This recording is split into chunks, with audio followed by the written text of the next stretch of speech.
സാരംഗ്, ബഹളം ഉണ്ടാക്കരുത്. എനിക്ക് സംസാരിക്കാനുണ്ട്. എന്താ? യാമി ഭക്ഷണം കഴിക്കുന്നില്ല, ഉറങ്ങുന്നില്ല.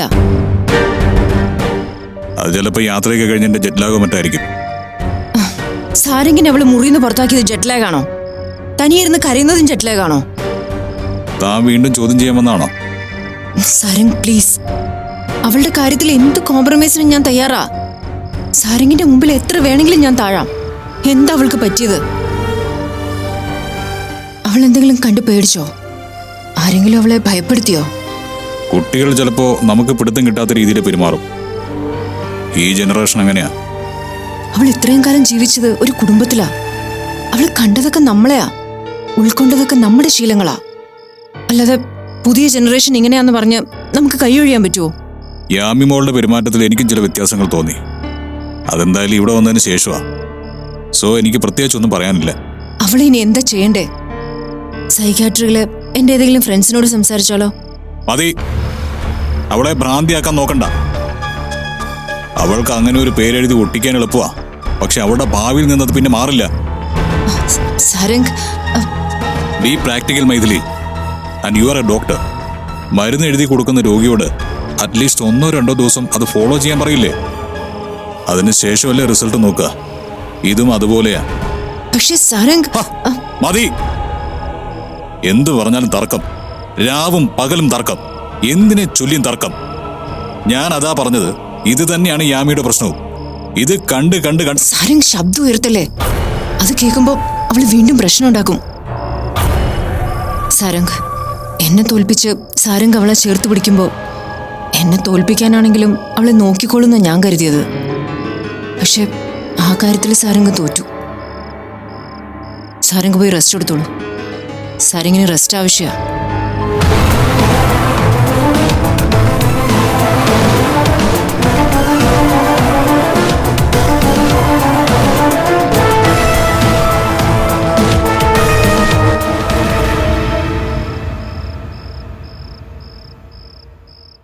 ഏടോ, അവര് പ്രത്യേകിച്ച് എവിടേക്കെങ്കിലും പോയതാണോ രംഗനാഥ? ഏയ് അല്ല ഫാദർ, ഞങ്ങൾ ഒന്നിച്ചിരിക്കുമ്പോ മോള് ചോദിച്ചു പുറത്തൊന്ന് പോകാമോന്ന്. അരുൺ എന്നെ കുറെ നിർബന്ധിച്ചു. ഞാൻ പോയില്ല. അവര് പിള്ളേരുടെ യാത്രയിൽ നമ്മൾ എന്തിനാ ഒരു ശല്യാവുന്നു? അത് നന്നായി. കൂടുതൽ സമയം അവർ ഒരുമിച്ച് നടക്കുമ്പോൾ അവരുടെ മനസ്സുകൾക്കൊരു അയവ് കിട്ടും. സ്നേഹമോള് വല്ലാതെ മാറിയിരിക്കുന്നു ഫാദർ. അതെനിക്കും ബോധ്യപ്പെട്ടൊരു കാര്യമാണ്. അവൾക്ക് അങ്ങനെ ഒരു മാറ്റം വന്നില്ലായിരുന്നെങ്കിൽ ഞാൻ വല്ലാതെ വിഷമിച്ചു പോയേനെ. ചില സമയത്ത് ചില ആളുകളുടെ കാര്യത്തിൽ നമ്മുടെ ഉപദേശങ്ങളൊക്കെ പാഴാവും. അപ്പൊ നമുക്ക് തോന്നും അയാളിനി ഒരിക്കലും നന്മയുടെ പാതയിലേക്ക് വരില്ല.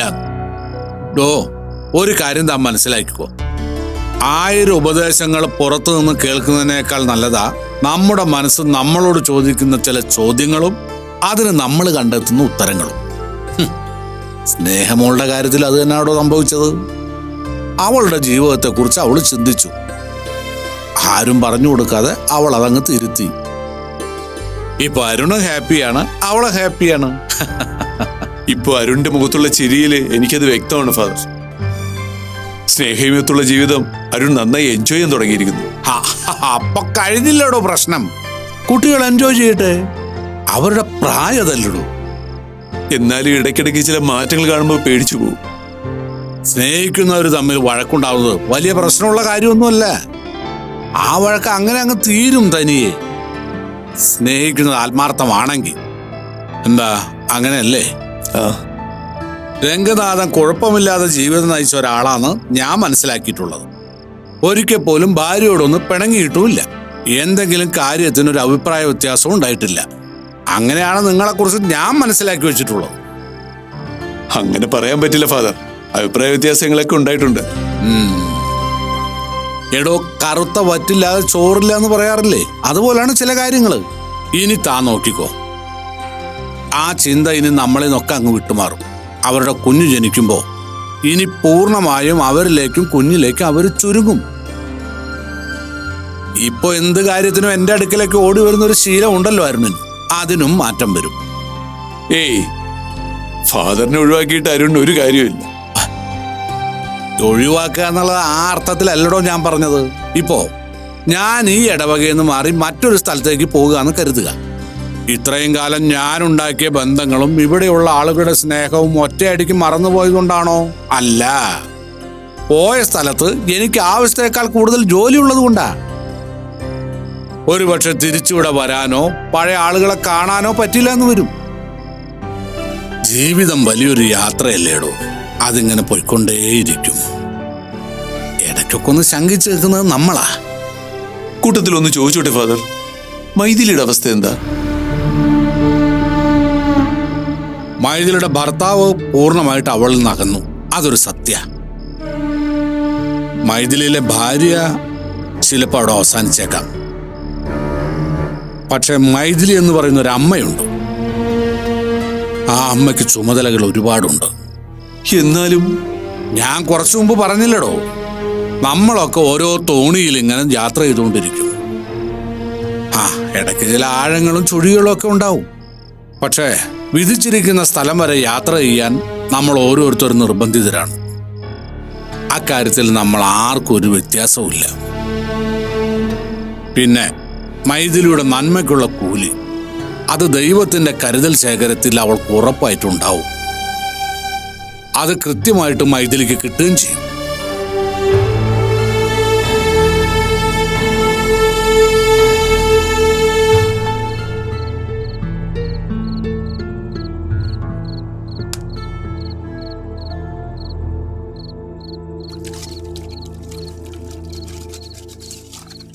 അവിടെ അടുത്തേ ഒരു മാഷിന്റെ മോനുണ്ട്, ബിനയൻ എന്നാ പേര്.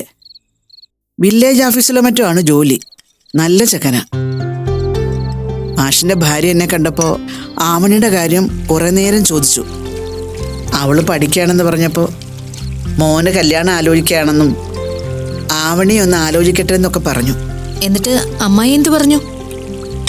അവള് പഠിക്കുന്ന കൊച്ചല്ലേ, ഞാനിപ്പോ അതിനെക്കുറിച്ചൊന്നും ചിന്തിച്ചിട്ടില്ലെന്നാ ഞാൻ പറഞ്ഞത്. മോക്ക് എന്ത് തോന്നുന്നു? ഞാനും രഞ്ജിത്തും ചുമ്മാ കളിയാക്കാൻ വേണ്ടി അവളോട് ചോദിച്ചിട്ടുണ്ട്. ആ കാര്യത്തിൽ അവൾക്കൊരു സ്ട്രോങ് നിലപാടാ.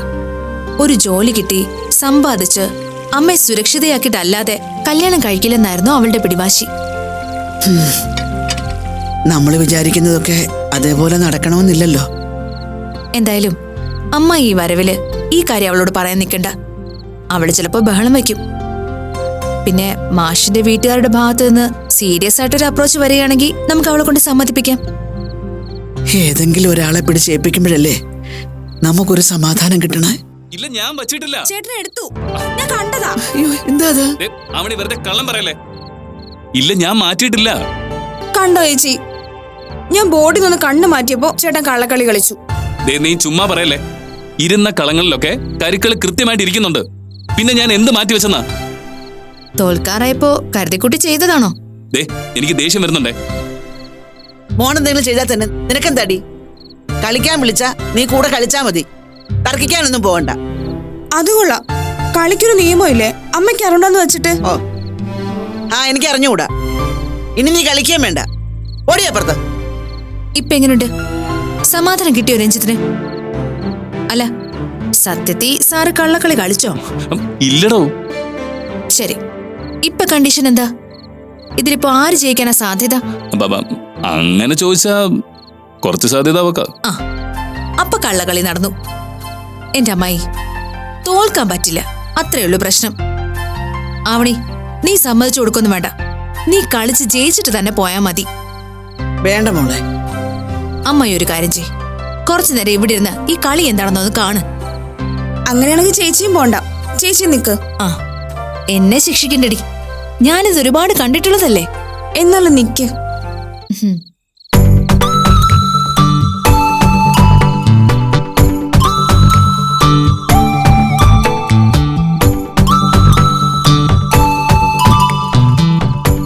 ഇതെന്താ ഇവരൊന്നും ചെയ്യുന്നില്ലല്ലോ? അതല്ലേ അമ്മായി ഈ കളിയുടെ പ്രത്യേകത. ഒരു കരു നീക്കി വെച്ചതിന് ശേഷം രണ്ടുപേരും മാറിയിരുന്ന് ആലോചിച്ചുകൊണ്ടിരിക്കും. ഇതെങ്ങനെയാ കണ്ടോണ്ടിരിക്കുന്നേ? അത് തന്നെ പ്രശ്നം. കളിക്കുന്നവർക്ക് ഒരു പ്രശ്നമില്ല, കണ്ടിരിക്കുന്നവർക്ക് ഭ്രാന്ത് പിടിക്കും. ഒന്നും മിണ്ടാതിരിക്കടോ, എനിക്ക് കോൺസെൻട്രേഷൻ കിട്ടുന്നില്ല. കിട്ടിയിട്ട് വലിയ കാര്യമൊന്നുമില്ല, പൊട്ടാനല്ലേ.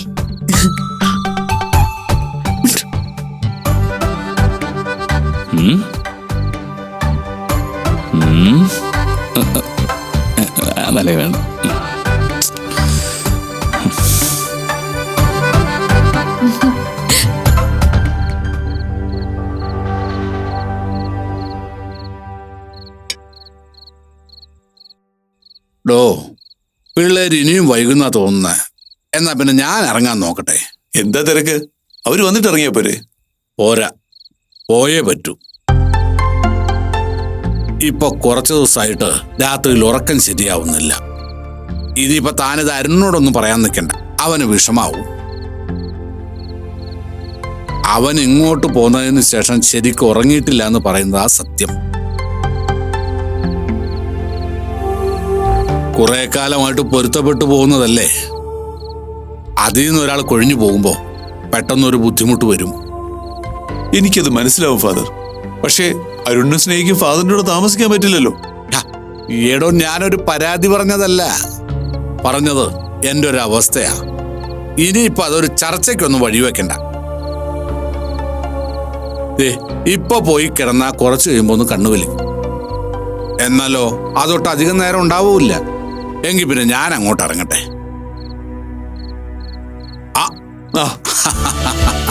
അരുൺ, ഞാൻ പറഞ്ഞില്ലേ ഫാദറോട് ഉണ്ടാവുന്നു. ഇപ്പൊ എന്തു പറയുന്നു? ഫാദർ എപ്പോഴാ വന്നത്? ഞാൻ വന്നിട്ട് കുറച്ചധികം നേരമായി. സത്യം പറഞ്ഞാല് ഞാൻ രംഗനാഥനോട് യാത്ര പറഞ്ഞ് ഇറങ്ങാൻ തുടങ്ങായിരുന്നു. അല്ല, നിങ്ങൾ എവിടെയായിരുന്നു? ഞങ്ങൾ എവിടെയൊക്കെ പോയെന്ന് ചോദിച്ചാ കുറച്ചധികം പറയേണ്ടി വരും. ഇന്ന് ഇവിടെ നിന്ന് ഇറങ്ങിയിട്ട് ലക്കു ലഗാനുമില്ലാത്ത യാത്രയായിരുന്നു. തോന്നിയിടത്തൊക്കെ നിർത്തി, ഇറങ്ങി നടക്കാൻ തോന്നിയിടത്തൊക്കെ നിർത്തി നടന്ന് കിട്ടാവുന്ന എല്ലാം വലിച്ചു വരി കഴിച്ചു. ഈ പറഞ്ഞ കാര്യങ്ങളൊക്കെ ചെയ്തത് രണ്ടുപേരും സന്തോഷത്തോടെയാണല്ലോ അല്ലേ? സന്തോഷത്തോടെയാ ഫാദർ. സത്യം പറഞ്ഞ ഇതിലും സന്തോഷത്തോടെ അരുണിന്റെ കൂടെ ഞാൻ യാത്ര ചെയ്തിട്ടില്ല, കല്യാണത്തിന് മുൻപ് പോലും. അതിപ്പോ നിന്റെ മനസ്സ് നന്നായതുകൊണ്ട് എനിക്ക് തോന്നുന്നതാ, അല്ലേ ഫാദർ? അരുൺ, ഫാദറിന് പോണെങ്കിൽ നമുക്ക് കൊണ്ടുപോയി വിടാം. ഓ, അതിന്റെ ആവശ്യമൊന്നുമില്ല മക്കളെ. നിങ്ങൾ ക്ഷീണിച്ചു വന്നതല്ലേ, പോയി കിടന്നുറങ്ങാൻ നോക്ക്. ഞാൻ ഈ ഓരം പറ്റിയങ്ങ് നടന്നോളാം. അത് വേണ്ട, ഫാദറിനെ കൊണ്ടുവിടേണ്ടത് ഞങ്ങളുടെ കടമയാ, അല്ലേ അച്ഛാ? എന്ത് രസമാ കടമകളെ കുറിച്ചൊക്കെ എന്റെ മോള് സംസാരിക്കുന്ന കേൾക്കുമ്പോ. അച്ഛൻ ഇടയ്ക്കിടയ്ക്ക് എന്നെ കളിയാക്കുന്നുണ്ട്, പക്ഷെ എനിക്ക് പരാതിയൊന്നുമില്ല കേട്ടോ. ഫാദർ വാ, ഞങ്ങളും ഉണ്ടാക്കാം. എങ്കിൽ പിന്നെ ഇയാള് മാത്രമായിട്ട് എന്തിനാ ഇവിടെ നിൽക്കുന്നത്? താനും പാടോ. ഇപ്പൊ നിന്റെ മുഖത്തുള്ള നിറഞ്ഞ ചിരിയുണ്ടല്ലോ, അത് നിങ്ങളുടെ രണ്ടുപേരുടെയും നിറഞ്ഞ മനസ്സിന്റെ സൂചനയാ. ഈ ചിരി ഒരിക്കലും കെടാതെ സൂക്ഷിക്കണം. എല്ലാവരും പറയുന്നത് പോലെ ഒരു കുടുംബത്തിന്റെ കടിഞ്ഞാൺ അവിടുത്തെ സ്ത്രീയുടെ കയ്യിൽ ഭദ്രമായിരിക്കണം. അതുപോലെ ഈ കുടുംബത്തിന്റെ കടിഞ്ഞാൺ മോളുടെ കയ്യിലും ഭദ്രമായിരിക്കണം. ഞാൻ മുറുക്കി പിടിച്ചോളാം ഫാദർ. ഫാദറിന്റെ ഈ മോനെ ഞാൻ ഇനി സങ്കടപ്പെടുത്തില്ല. കണ്ടോടോ.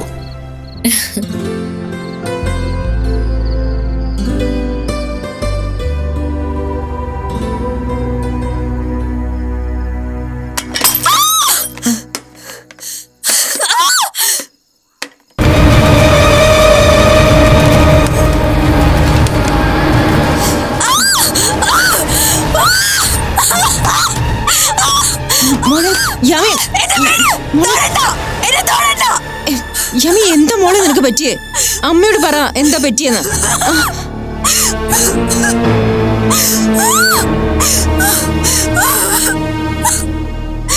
സാരം കണ്ടില്ലേ എന്റെ മോളുടെ അവസ്ഥ? ഇതിന്റെ കാരണക്കാരി ഞാനാണോ? ഈ വീട്ടിലെത്തി എന്നെ കണ്ടത് മുതലാണ് അവളുടെ കുഴപ്പമെങ്കിൽ സാരം കള്ളോട് ചോദിക്കേ. എന്റെ മോളോട് അവളുടെ ഈ അവസ്ഥയ്ക്ക് കാരണം എന്താന്ന് ചോദിക്കാൻ ചോദിക്കേ. മോളെ യാമി,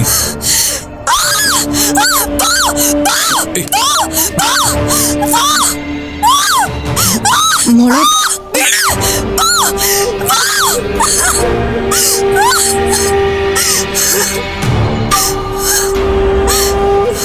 ചോദിച്ചറിയാൻ പറ്റില്ല അല്ലേ നിങ്ങൾക്ക്? പറയുമായിരുന്നല്ലോ അമ്മയേക്കാൾ അടുപ്പം അവൾക്ക് അച്ഛനോടാന്ന്. അമ്മയോട് മിണ്ടിയില്ലെങ്കിലും നിങ്ങളോട് മിണ്ടുന്ന എല്ലാം കഴിഞ്ഞോ? ഇപ്പോ കഴിഞ്ഞൂന്ന്. സാരം അമ്മേ, ചേച്ചിയെ നമുക്ക് ഹോസ്പിറ്റലിൽ കൊണ്ടുപോവാ.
മാഡം.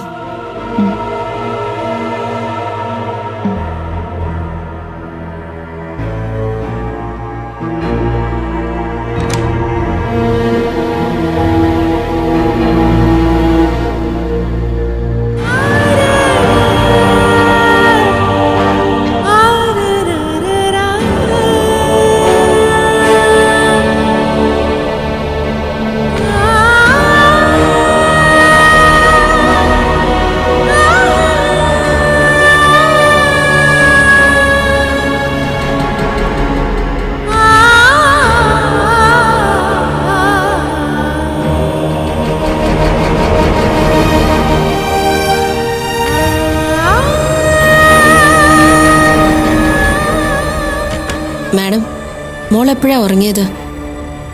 കുറെ നേരം എടുത്തു സുമ. മുറിയിലേക്ക് പോവാൻ എനിക്ക് പേടിയായിരുന്നു. അവള് പിന്നെയും ബഹളം വെച്ചാലോ ഓർത്തിട്ട്. അതുകൊണ്ടാ ഞാൻ വീണ്ടും ഇവിടെ തന്നെ ഇരുന്നത്. എന്റെ അറിവില്ലായ്മ കൊണ്ട് ചോദിക്കുക, ഇങ്ങനെ തന്നെ പോയാല് മോളുടെ അവസ്ഥ ശരിയാവോ? ഇല്ല. സാരംഗ്, മോളുടെ ഇന്നലത്തെ അവസ്ഥ കണ്ടല്ലോ. അവൾ എന്താ ചെയ്യേണ്ടത്? പറയ്. അവളെ ഇതേ അവസ്ഥയിൽ വിട്ടുകൊടുക്കാനാണോ? ഇതിനേക്കാളും ഭ്രാന്തമായിട്ട് അവളെ കാണാനാണോ? എനിക്കറിയില്ല. തന്റെ ഇഷ്ടം പോലെ ചെയ്യേ. ഞാൻ അവളെ ഡോക്ടറെ അടുത്ത് കൊണ്ടുപോവാ. നോ, അതിന്റെ ആവശ്യമില്ല. ഉണ്ട്. I know her feelings. എനിക്കറിയാം അവളുടെ മാനസികാവസ്ഥ. ഞാനൊരു ഡോക്ടർ മാത്രമല്ല, അവളുടെ അമ്മയും കൂടിയാ. അവളുടെ മെന്റൽ കണ്ടീഷൻ സ്റ്റേബിൾ അല്ല. അത് പരിഹരിക്കണമെങ്കിൽ അവളെ ഒരു പ്രൊഫഷണൽ ഡോക്ടറെ കാണിക്കണം, ട്രീറ്റ്മെന്റ് കൊടുക്കണം. മൈഥിലി, താൻ ഒരു അക്ഷരം വേണ്ടി പോരുത്. നിങ്ങളുടെ കെയറും കെയർലെസ്സും എന്താണെന്നൊക്കെ ഞാൻ തിരിച്ചറിഞ്ഞതാ. അവൾ എന്നെ എതിർത്ത് എന്നോട് സംസാരിക്കുമ്പോ അവളെ നിങ്ങൾ കെയർ ചെയ്യും. നിങ്ങൾക്കെതിരെ അവളൊരു ശബ്ദം ഉണ്ടാക്കിയപ്പോ നിങ്ങൾ കെയർലെസ് ആയി. എന്ത് സംഭവിച്ചാലും കുഴപ്പമില്ലെന്നായി. വിട്ടുതരുന്നാണോ സാരംഗ് കരുതിയ? എന്റെ കുഞ്ഞിനെ ഞാൻ വിട്ടുതരുന്നോ? ഞാൻ അവളെ പ്രസവിച്ച അമ്മയാണെങ്കിൽ അവളെ നേരാക്കി എടുക്കാൻ എനിക്കറിയാം. എന്നോട് പറഞ്ഞില്ലെങ്കിലും ഡോക്ടറോട് അവള് പറയും അവൾക്ക് എന്താ സംഭവിച്ചതെന്ന്, അതിനാരാ കാരണമെന്ന്.